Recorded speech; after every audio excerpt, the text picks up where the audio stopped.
The PS5 vs PC vs Xbox debate has been going on for what seems like forever, and yet somehow we've never really managed to settle it. Console gamers will tell you the cost to benefit ratio, those sweet exclusives, the plug and play simplicity destroys anything a PC has to offer. Meanwhile, PC gamers, they'll flex hard talking about graphical fidelity, upgrading parts like they're building a spaceship, and the fact that they can mod literally everything, whether it's having Spider-Man as Shrek or the final boss in Stellar Blade. Big question is, which side is actually right? Which side actually wins? That's where it gets tricky, because every time we think we've got an answer, something new drops. A game, an update, a console, a graphics card, you name it, and it gets us talking again. But here's the good news. In this video, I'm breaking down the whole debate wide open. No fluff, no fanboy bias, just the real deal. And by the end of this video, if you're still on the fence about what to buy, whether it's your first gaming system or your fifth, you'll have a definitive answer. Alright, first things first, let's set the record straight. When it comes to this showdown, the real players in the arena right now are the PlayStation 5 and the PC. Now, you might be asking, wait, what about Xbox? Well, here's the thing. The line between Xbox and PC has significantly been blurred. Over the last couple of years, Xbox has been slowly but very intentionally fusing itself with the PC ecosystem.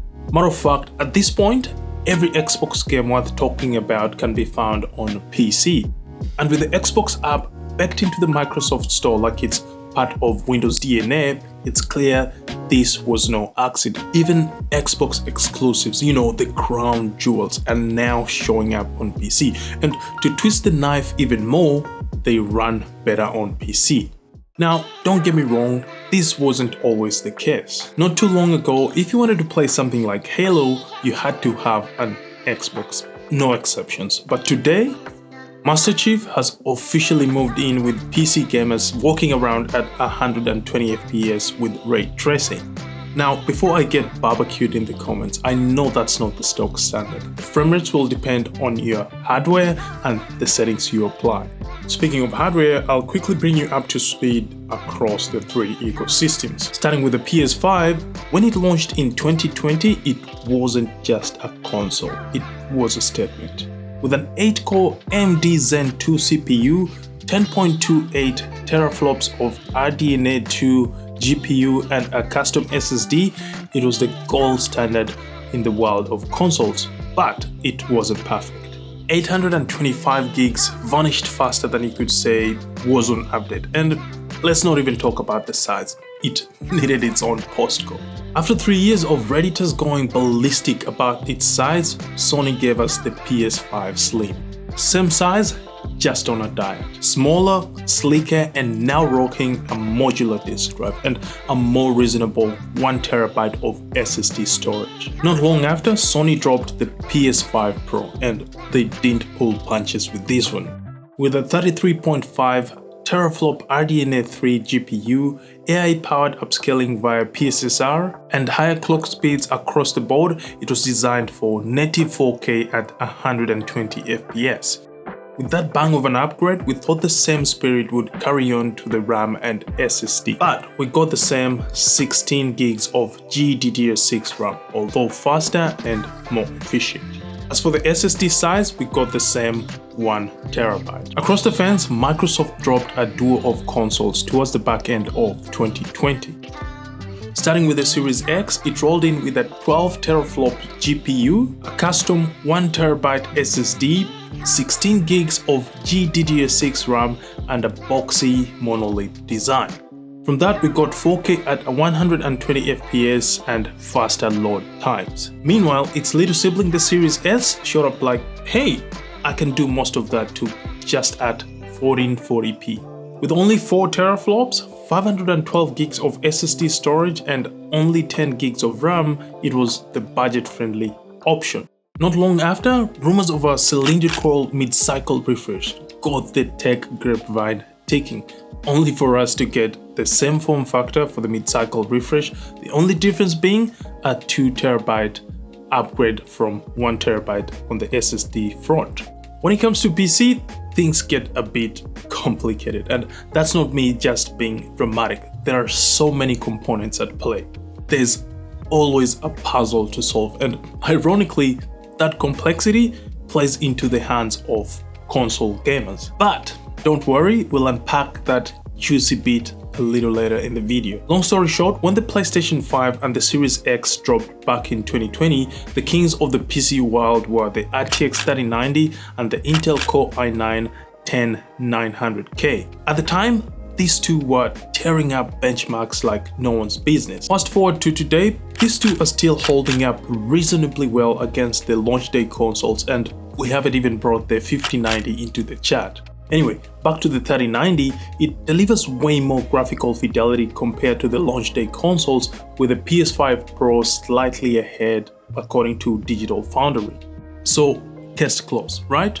PC wins. Not so fast because, yes, the graphics look incredible, but before you get to that graphical fidelity, you'll have to jump through a few flaming hoops. And that brings me to a crucial point console gamers like to gloat about: ease of use. Now, under ease of use, there are a few key factors, but the first major roadblock for any aspiring PC gamers: figuring out what components are ideal for the games you actually want to play. Once that's done, congrats, you've unlocked stage 2, which is actually building the PC. Now, I know someone in the comments is going to say, "Oh, why not get a pre-built PC?" And you're absolutely right. You could, but even then, you'll still have to do the system requirements math beforehand. Meanwhile, for console gamers, they'll walk into the store, grab their console of choice, head back home, plug it in, and boom, they're up and running before you figure out where thermal paste even goes. Thermal paste nightmares aside, I'll admit it, I've been quite lucky to enjoy all the three ecosystems. But when I built my PC, I definitely had to jump through a few hoops. Speaking of hoops, console gamers don't have much to worry about. Out of the box, every game is optimized for your console, and you can ride that wave for 7 years without needing to spec up. Meanwhile, on PC, year after year, you're having to play on lower settings because devs optimize the games for the latest and greatest. Another little PC inconvenience no one talks about is the games are all over the place. One moment you're launching Black Ops 6 in Steam, the next you're getting destroyed by a 12-year-old in Fortnite, but now this time through the Epic Games launcher. Oh, and did I mention Master Chief destroying Installation 4 in Halo? Yeah, that's through the Xbox app. Meanwhile on console, everything is just there. One simple dashboard, and all you've got to do is move to your game of choice and launch. That's it. No mental gymnastics required. Speaking of mental gymnastics, let's talk about the upfront costs of getting into PC gaming, because this part will get your head spinning like a GPU fan and a lot. Let's start with the graphics card. To match the performance of the launch day PS5 or Xbox Series X, you're looking at something like the RTX 3080 or 3090, possibly lower. But here's the catch. Present day games are optimized for the latest and greatest, so even with those cards, you'll sometimes need to lower the setting just to maintain smooth gameplay. And the prices, brace yourself. The cheapest 3080 I found around 260 Australian dollars. A 3090 around $390. Seems doable, right? Until you remember that's just the GPU. Now throw in the CPU, the cooler, some fans, the case, the power supply, maybe even some RGB for good vibes, and suddenly you're looking at a range between $1,500 to $2,000. Want to go savage mode with a top tier GPU like the 5090? That alone will cost you almost 10 times the price of a console that is ready to plug and play. When it comes to upgrades, over on the PS5, slap in an SSD, maybe change the plates, and you're golden. On Xbox, maybe some stickers. Meanwhile, on the PC side of things, As the games evolve, everything starts begging for an upgrade. One year it's the GPU, next it's the RAM, then suddenly your CPU is running out of breath and your motherboard is screaming for retirement. Good thing it takes a while to get to that point unless you poorly maintain your PC. The only silver lining on the cost side of things when it comes to PC, you don't have to pay to access features like online multiplayer, unlike on the PS5 or the Series X where you have to pay to have the full console experience.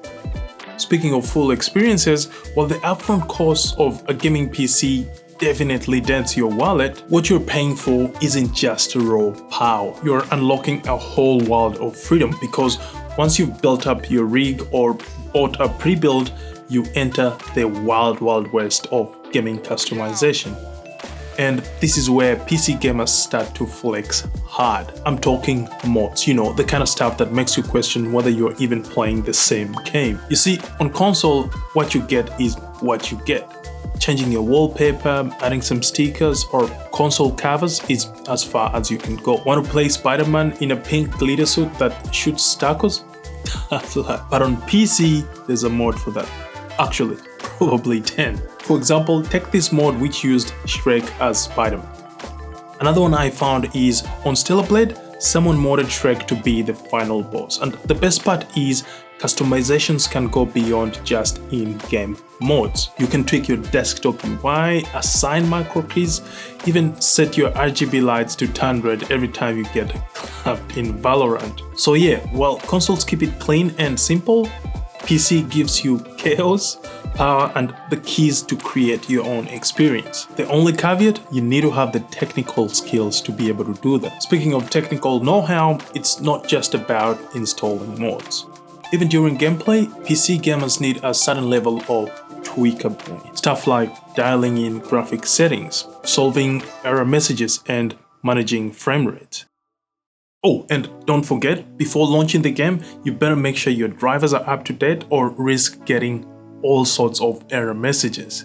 Sure, it can be a bit of a hassle, especially if you're itching to jump into a new release, but once everything is dialed in, the reward is crystal clear visuals, higher frame rates, and an overall smoother experience that consoles just can't match. But then again, not everyone wants to play IT support before they play Black Ops 6. On console, it's a different story. Power it on, maybe install a quick update, and you're good to go. Now, I'll admit it, I'm one of those who sets their console to performance mode, but that's about it when it comes to tweaking the settings. So, while PCs can give you that pristine visual feast, consoles offer the comfort of simplicity, and depending on what kind of gamer you are, that might just be the winning move. When it comes to exclusive titles, PlayStation has this category on lockdown. From the emotional rollercoaster of The Last of Us to the mythical beauty of God of War to swinging through New York in Spider-Man, Sony has mastered the art of cinematic-driven experiences you just can't find anywhere else.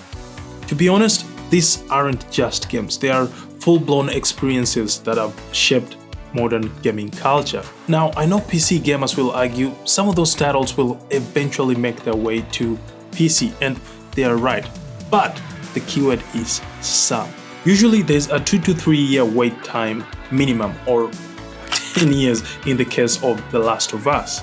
By the time it's out on Steam, the hype's cooled down, the spoilers are out, and half of your friends have already played it on console. So while PC may have an edge in customization and performance, PlayStation's exclusives are like owning a VIP ticket to gaming's most unforgettable moments, and for some, that's worth more than any frame rate. So here's the bottom line. If you're after simplicity, consistency, and a front row seat to some of the best exclusives in gaming, the PS5 delivers every time. But if you're someone who likes diving under the hood, customizing every detail, or squeezing every last frame rate out of your setup, the PC is your ultimate playground. Yes, it comes with complexity and often a higher price tag, but what you get in return is raw power and unmatched freedom.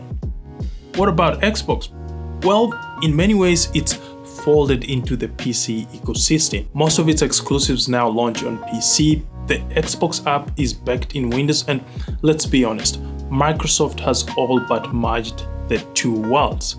So in this debate, Xbox isn't exactly a third contender anymore. It's more like a familiar face wearing a PC badge. That said, in the end, the right choice depends on you. Do you want ease and exclusives or power and freedom? Let me know what you think in the comment section. There you have it, guys. If this video helped clear things up or made your decision harder, you're welcome. But seriously, drop a comment and let me know which platform you're rocking now, or would you switch? If you enjoyed this breakdown, don't forget to like, subscribe, share, and click the notification bell to get notified whenever I post a new video. Speaking of which, if you're looking to build your first PC, here's a video you'll find helpful. Until then, people of the internet, I'm signing out. See you over here.